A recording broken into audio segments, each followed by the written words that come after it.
Now, the big question now is not whether the U.S.-Iran deal will be signed, but whether Benjamin Netanyahu will try to derail it.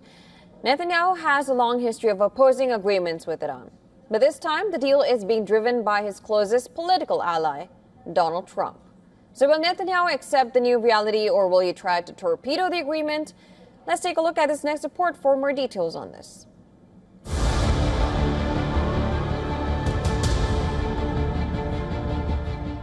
For Benjamin Netanyahu, the war with Iran may be ending, but the battle over its outcome is just beginning.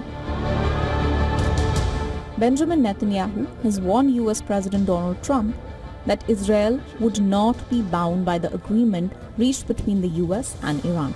The agreement, which also includes provisions on ending the war in Lebanon.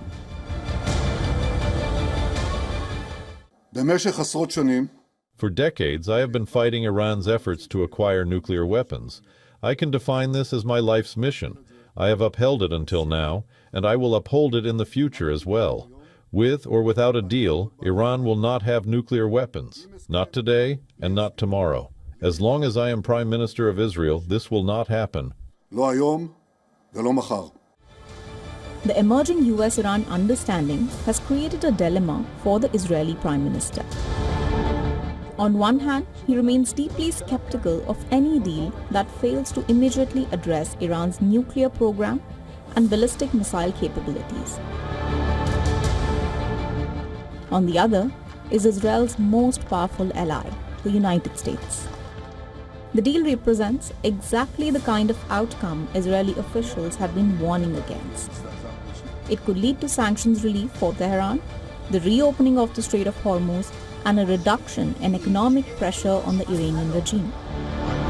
This without securing all of Israel's stated war objectives.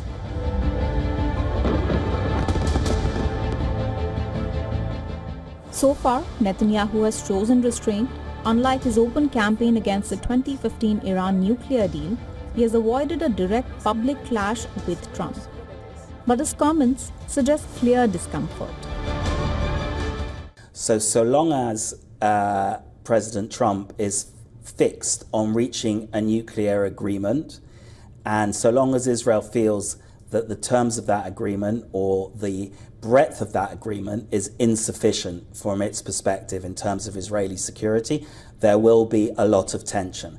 However, Mr. Netanyahu doesn't have anywhere else to go. He's very unpopular throughout the world. America is by far Israel's strongest and most important and most reliable ally. Behind the scenes, reports indicate he's seeking to shape the final terms of any agreement and ensure Israel's security concerns are taken into account before a comprehensive deal is reached. The pressure is also coming from home. Members of his own coalition have branded the understanding a dangerous deal, while opposition leaders have accused the government of failing to secure a strategic victory after months of conflict.